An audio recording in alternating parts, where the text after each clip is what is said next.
Əziz dostlar, mədəni xəbərlərin ardından biz yenidən efirdəyik və elə bu dəqiqələrdə də bir gözəl mədəni xəbərlə, müjdə ilə, fərəhlə sizin görüşünüzə gəlmişik.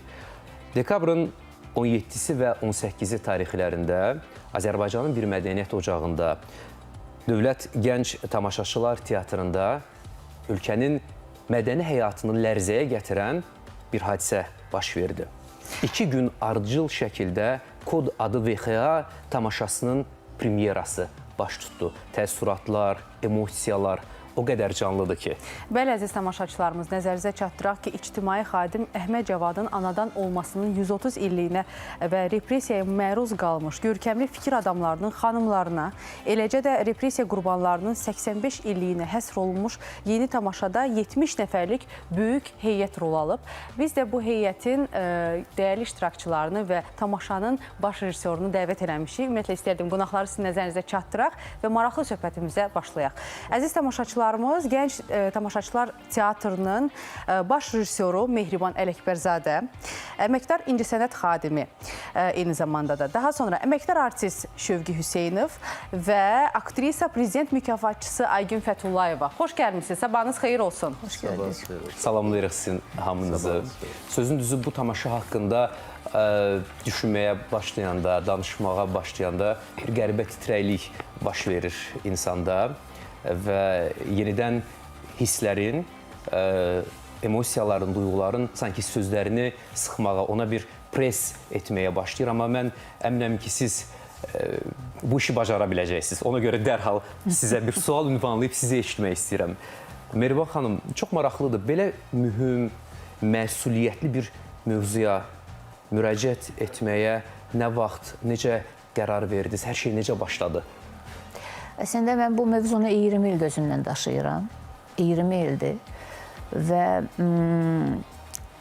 10 il bundan əvvəl bir 2 hissəli bir kinopovest kimi bir yazım oldu. Amma onun davamını yazmağa nə əlim, nə ürəyim gəlmirdi sözün düzü və heç cür alınmırdı. Mən də bunu həmişə ertəliyirdim.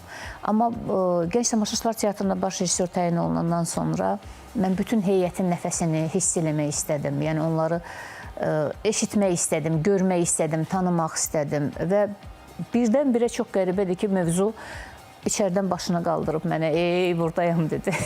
Və bu o qədər üst-üstə düşən hadisələr oldu ki, həm Əhməd Cavadın yubileyi, həm repressiyadan bizi ayıran bu 85 illik gündəmdə idi.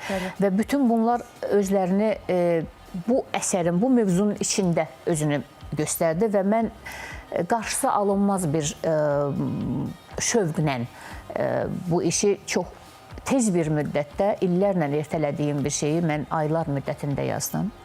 Və təbii ki, onu bu cür heyəti, bu cür truppası olan bir teatrda hazırlaya bilərdim.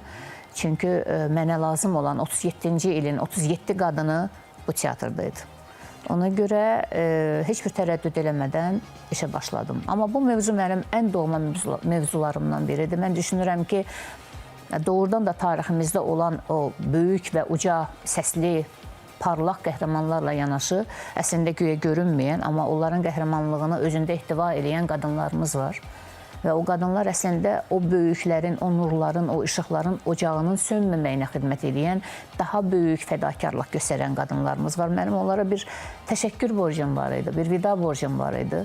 Çünki mən düşündüm ki, bundan sonraki nəsil onları artıq tarixin boş səhifələrindən deyil təkcə, həm də bir mədəniyyət, bir əbədi, belə deyək, rəngində görə biləcək bir işdə görməlidirlər. Ona görə bu yolla, bu fikirlə, bu məqsədlə yola çıxdım və nə yaxşı ki də çıxdım. Nə yaxşı ki. Mehriban xanım, adətən aktyorlar, o xoşbəxtdir ki, o aktyorlar hansılar ki işlədiyi layihədən həqiqətən də bütün prosesdən həzz alırlar. Mən şəxsən izləyə bilməmişəm, lakin mənim dostluğumda olan çox aktrisaların paylaşımlarını görmüşəm və görmüşəm ki, onlar nə qədər böyük zövq alıblar bu layihənin bir parçası olmaq. Mən istərdim bizim dəyərli aktyorlarımızla söhbətimizə davam eləmək. Mən öncə Şövqiyə söz verməmişdən əvvəl bir xüsusi qeyd eləmək istəyirəm ki, bu tamaşanın əslində 3 böyük gücü xətti var idi. Bunun bir ideyası var idi. Təbii ki, bizə bəllidir artıq bu ideya.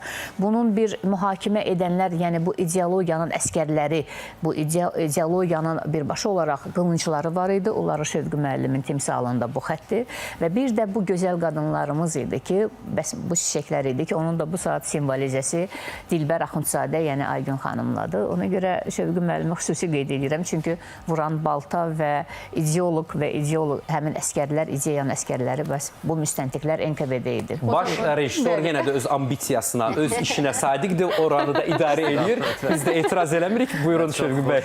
Çox xoşdur. Bilirsiniz, təşəkkür edirəm diqqətinizə görə, təşəkkür edirəm teatrdan danışdığımıza görə, teatra həsr elədiyimizə görə bu dəqiqələrimizi. Bu çox xoşdur.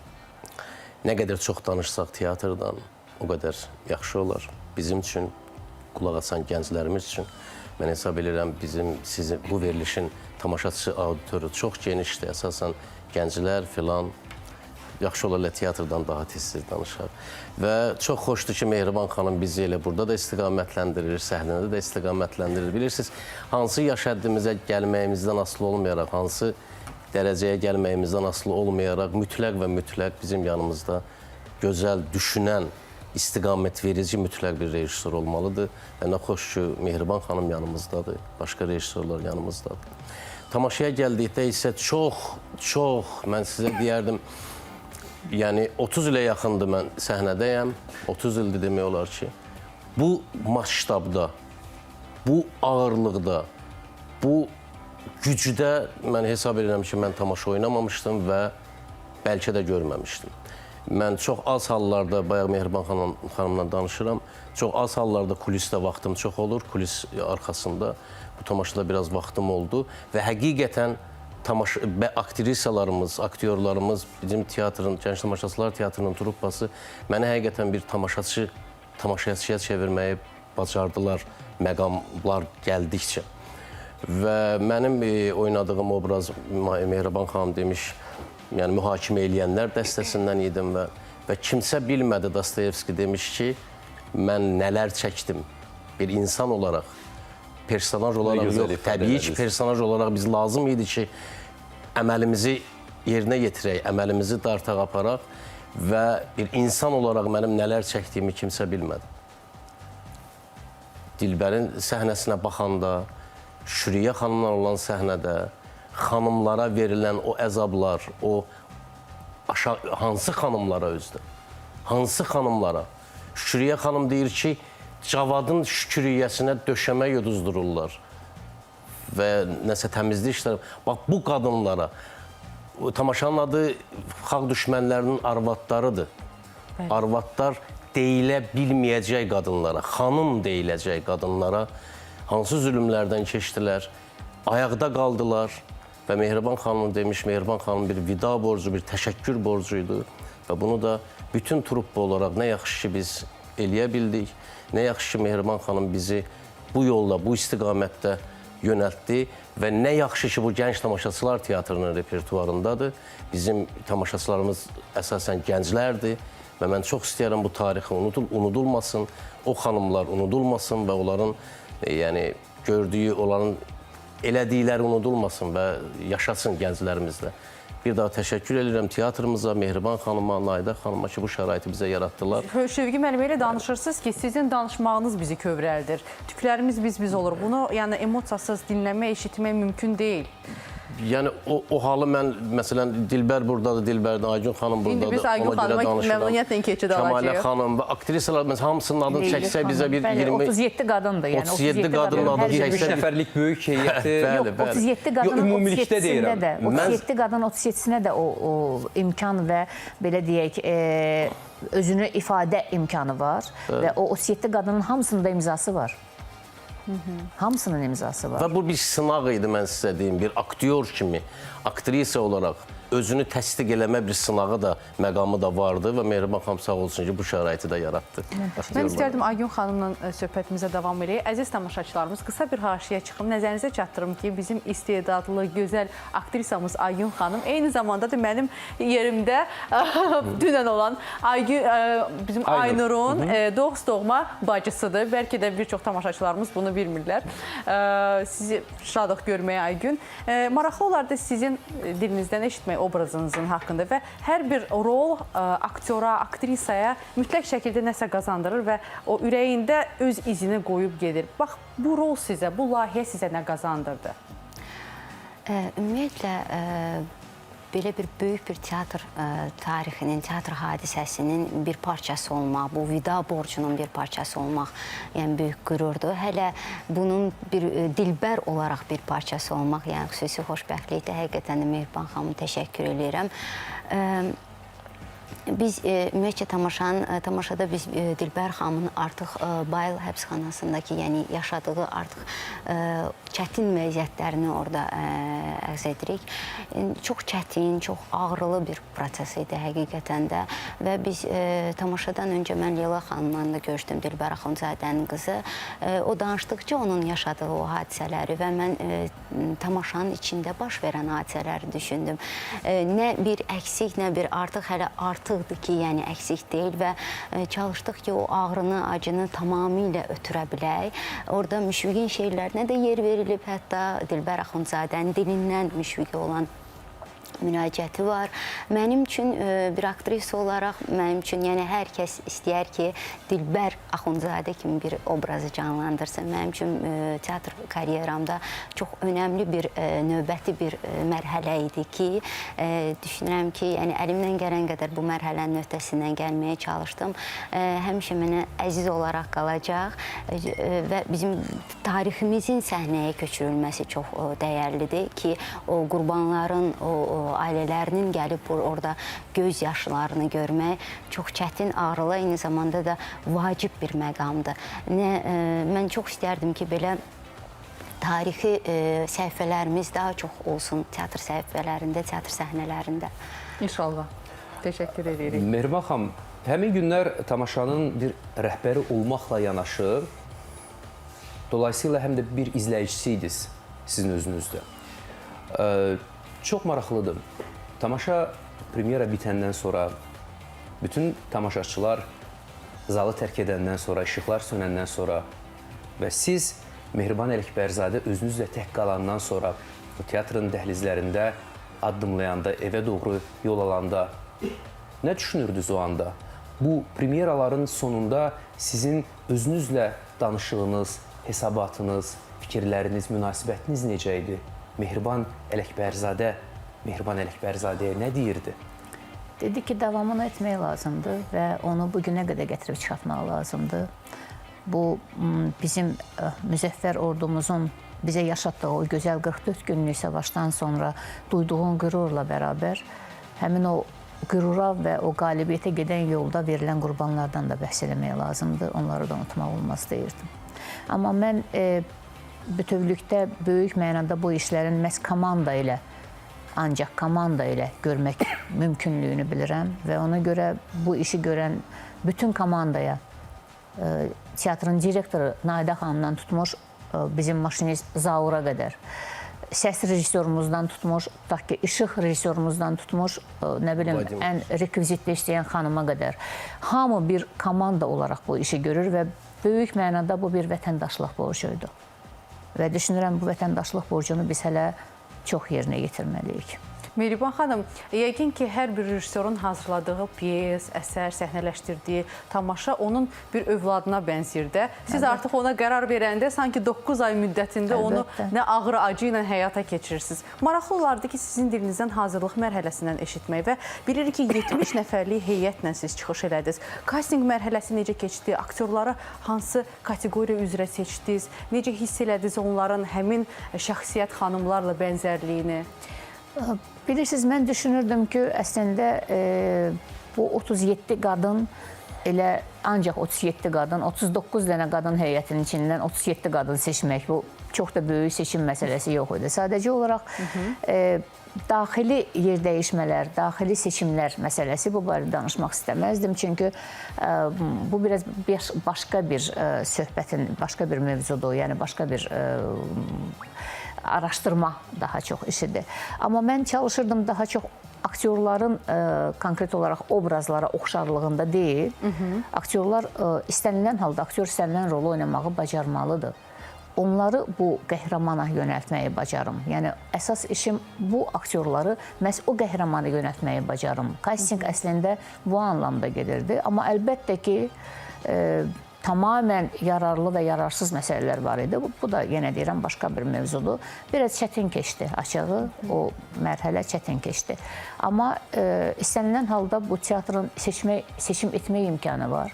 Bu teatrda bu anlamda kəsatlıq yoxdur. Yəni, truppa seçim etmək imkanı verir. Amma bütövlükdə mənim əsas məqsədim bu aktyorların mənəvi cəhətdən, yəni zahiri cəhətdən deyil, mənəvi cəhətdən qəhrəmanlara yönəltmək istəyi daha önəmli idi. Mən zahiri portretə qaçmamışam. Yəni, bu anlamda istər Şükriyə Axundzadə, istər Ceyran Bayramova, istər Dilbər Axundzadə, istər Güllü Cəmalbəyova, istər digəri, yəni Xədicə Kəngərlinskaya, yəni bunların heç birində Ayna Sultanova, bunların heç birində portret oxşarlığına getmədim. Mən daha çox onların ideyasını bu aktyorlara köçürtmək, onların məramını bu aktyorlara köçürtmək fikrindəydim. Mənə elə gəlir ki, teatrda belə də olmalıdır. Tam da doğru olanı, yəni əslində budur. Şövqü bəy, nə kimi reaksiyalar aldınız tamaşaçılardan? Nə kimi geri dönümlər bu premyeralardan sonra gəldi sizə? Yəni, sosial şəbəkələrdə olanlar bilirlər, çox möhtəşəm sözlər yazan oldu, çox böyük sözlər yazan oldu. Gələnlər tamaşadan sonra söhbətlərində filan. Mən çox narahat idim, həqiqətən çox narahat idim. Tamaşa ilk dəfə demək olar ki, mən bilmirəm, Azərbaycanda indiyə qədər 4 saat yarımlıq tamaşa olmuşdu mu? Yəni 4 saat yarım ərzində tamam. Biz çox narahat. Bilməm Mehriban xanım necə, mən həqiqətən çox narahat idim. Həm də söhbət təkcə xronometraj uzunluğundan getmir, bunun mənaca ağırlığından, mahiyyətcə. Mən qətiyyən narahat deyil. Mən səmimi deyirəm, narahat idim. Niyə? Çünki nakal əvvəldən sona qədər düşmürdü axı. Yəni ilk hansı urivində başlayırdısa tamaşa əksinə yüksələn xətlə gedirdi və mən çox narahat idim ki, aktyorlar heç neçə aylardır bunu eləyirlər artıq hopub canlarına filan. Tamaşaçı bu nakala dözə biləcəkmi 4 saat yarım? Belə bir immunitet də formalaşmayıb, baxı, yəni adət etməyib tamaşaçı bu müddətə də. Bizim tamaşaçılar o qədər də, məsələn, uzun müddəti tamaşaçılar sevmir filan və çox xoş oldu ki, mən hesab eləmirəm, zala baxırdıq biz, yəni, sona qədər əyləşdilər və vaxtın necə keçdiyini bilməyən tamaşaçılarımız da oldu. Yazanlar, məsələn, mən bunu öz tamaşamızı tərifə görə demirəm. Həqiqətən yazıları oxusanız və ya kimlərsə oxusaz, görərsiniz ki, həqiqətən belə idi və mən ümid edirəm ki, tamaşa ayda heç olmasa 2 dəfə, 3 dəfə oynanıldıqca daha da oturuşacaq, daha da möhtəşəm olacaq, daha da rahat olacaq biz aktyor dili ilə desək, daha azad olacaq öz əməlimizdən, öz personajımızdan və daha çox qanadımız böyüyəcək və daha çox uçacaq. Premyeradan sonraki məqam, mən bir aktyor olaraq həmişə premyerada aktyorlar çoxu sevinir, əl çalırlar, bəzən qışqırırlar filan. Mənim üçün ən kədərli an premyeranıdır. Çünki sabah bu proses daha davam eləməyəcək. Bitdi. Sabah mən evdən bu fikirlə çıxmayacağım. Bu bitdi, getdi. Bəs nə vaxt çıxacaqsınız bu yaxın gələcəkdə? Biz də onu öyrənmək istəyirik. Tamaşaçılarımız da onu istəyir öyrənmək. İnşallah. Evdən nə vaxt çıxırsınız? Bizə xəbərini biz evdən çıxarıq. Bizi bir çıxaq evdən gələk. Və xəyal tamaşasına olan hazırlıq prosesi ilə artıq çıxmayacağım evdən. Bu bitdi. Mənim üçün bu çox kədərlidir. Bir etapda getdi və nə şükür ki, o da yazıldı səhifəmizə. Nə şükür ki, bu xidmətdə də bulunmağa bizə şərait yaratdılar. Bu borcu verməyə bizə şərait yaratdılar. Nə gözəl. Aygün, mən sizi izləyirəm kənardan, müşahidə edirəm. Mənə elə gəlir ki, nədənsə siz sanki hələ də içinizdə Dilbər xanımdan nələrsə daşıyırsınız və çox daşıyırsınız. Sanki hələ də obrazdan qopa bilməmişsiniz. üzərindən günlər keçib, amma hələ ki baxışınızdamı, oturuşunuzdamı, o ikiləşmə daxilinizdəmi hələ də qalmaqdadır. O Mehriban xanım bir söz dedi, ideyaların köçürülməsini istəyirdim mən, portret bəzərliyinə qaçmırdım. Kifayət qədər təsirli dramatik, məsələn, obrazlarınızı izləmişik, tamaşaçı kimi teatrın özündə də. Bu obraz nə ilə fərqlənirdi digərlərindən? Bu çıxışınız nə ilə fərqlənirdi digər sizin səhnələrinizdən? Azər bəy, əlbəttə ki, öz təsir gücünü saxlayır. Çünki bu çox bizim yaşadığımız, bizim olan bir acıdır, bizim olan bir ağrıdır, hansı ki bu yaşanmış bir hadisədir. Yəni onun təsir gücünün belə tez keçməsi mümkün deyil və bayaq dediyiniz kimi Mehriban xanım stol arxası məşqlərdə hər bir obrazı bizə açıqlayarkən, o barədə onun həyat hekayəsi haqqında danışarkən Dilbər xanım haqqında elə cümlələr qurulurdu ki, onun hər hüceyrəsinə qədər incidiblər, hər hüceyrəsinə qədər o ağrısı var və elə böyük cümlələr qurulurdu ki, mən düşünürdüm, bunların hamısını mənim ürəyimə həvalə olunub, mənim çiyinlərimdədir bu məsuliyyət və bunun öhdəsindən maksimum ən yaxşı şəkildə gəlməyə lazımdır ki, bu Müşfiqin Dilbəridir. Orada belə bir cümlə də var ki, Müşfiqin Dilbəridir bu. O həbsxanada o kameradan onu çıxardanda, yəni tamaşaçılar, gələn tamaşaçılar da deyirlər ki, o səhnə, o cümlə bizi o qədər sarsıtdı ki, axı Müşfiqin Dilbəridir bu, niyə qoyursunuz, niyə getsin? Yəni bu barədə, yəni digərlərindən əlbəttə ki, fərqlənəcək. Çünki Müşfiqin Dilbəridir. Yəni bunun mənim üçün, mənim ürəyimdə, mənim teatr fəaliyyətimdə yəni təkrar olunmaz bir izi var. Ən çox hansı epizod? Bir epizod deyin ki, o epizodda daha çox qalmışsınız və o epizoddan qopmağı bacarmırsınız. Biz zaten 4 saatlıq tamaşada Mehriban xanım Dilbəri yəni başqa yerlərdə xərcləməyib. Zaten bir səhnəsi var və o elə bir səhnədir ki, onun bütün hekayəsini orada tamaşaçılar izləyə bilirlər. Məncə elə o cümlə Müşfiqin Dilbəridir o, yəni onu aparırlar artıq və bir də mənim daha çox Müşfiqin o Qal sənə qurban o şeirini demək mənim çox, yəni şəxsən bir aktrisa kimi çox təsir eləyir ki, bu Müşfiqə ithaf olunur. Sırf ümumiyyətlə səhnə boyu. Üzr istəyirəm, Dilbəri artıq tək adamlıq kameraya aparırlar. Bütün xatirələrdə bu var ki, kamera yoldaşları artıq onun ağlını idarə etmədiyini söyləyirlər və onun oradan çıxarılmasını istəyirlər və Dilbəri başqa kameraya aparırlar. Və Dilbər həmin anda Müşfiqini axtarır və o Müşfiqinin işığına axtarır, yəni onu axtarır ki, yəni deyirdin yanında qal, sənə qurban, yanında qalmaq istəyirəm, belə bir ifadəsi var və çox maraqlıdır ki, Aygün öz sözünü deyil, onun haqqında tərəf müqabilinin dediyi sözü önə çəkdi. Orada tərəf müqabili deyir ki, yəni savaş gedir ki, Dilbəri tək adamlıq aparaq, yoxsa qalsın burada. Və onda bir tərəf, bir bölüm insan deyir ki, Müşfiqin Dilbəridir də, bu qoruyaq da, necə gəldi qoruyaq, verə yaparsınlar. O birisi qrup deyir ki, yox, yəni kamerada çətindir, yəni mane olur bizə və s. Və mənə indi xoş gələn odur ki, Aygün öz ifadəsini, öz monoloqunu deyil, obraza yönəlmiş digər tərəfin ifadəsindən bəhs elədi. O çox xoşuma gəldi. Mən əminəm ki, bizim tamaşaçılarımız da ən az bizim qədər təsirləndirər bu söhbətdən və hər kəsə maraqlıdır ki, nə zaman gəlib izləyə bilərik, nə zaman və şəhərin kassalarından biletləri əldə eləmək mümkündürmü? Əlbəttə, əlbəttə. Yanvar ayının 14-ü, 15-i bizim növbəti 2 daha premyeramız olacaq və kassalardan biletlər alına bilər. Çox təşəkkür edirik. Biz təşəkkür edirik. Bəlkə də gün ərzində birimiz digərimizə, yer üzündə minlərlə, milyonlarla insan bir-birinə müxtəlif dillərdə, amma eyni rəngdə və eyni mənada, məğzdə çox sağ ol deyir. Amma bu çox sağ olun da böyük bir enerjisi var və hansı dərinlikdən, hansı istilikdən deyilməsi var. Mənim əlimdən başqa heç nə gəlmir. Sadəcə sizə çox sağ olun deyirəm bu tamaşa üçün. Çox sağ olun. Və mənə görə bu bir teatr hadisəsi deyildi. Bu sadəcə bir teatr hadisəsi deyildi. Bu tarixə toxunmaq idi. Bu dünənimizin nəbzinə əlimizi qoymaq idi. Mehriban xanım çox gözəl bir ifadə işlətdi. Bu bir həm də vida borcuydu. Çox sağ olun. Çox təşəkkür edirik. Biz təşəkkür edirik. Əziz dostlar, nəzərinizə çatdırım ki, bu gün efirimizin qonaqları Azərbaycan Dövlət Gənc Tamaşaçılar Teatrının baş rejissoru, əməkdar incəsənət xadimi Mehriban Ələkbərzadə, əməkdar artist Şövqü Hüseynov, prezident mükafatçısı Aygün Fətullayev. Uğurlarınız bol olsun.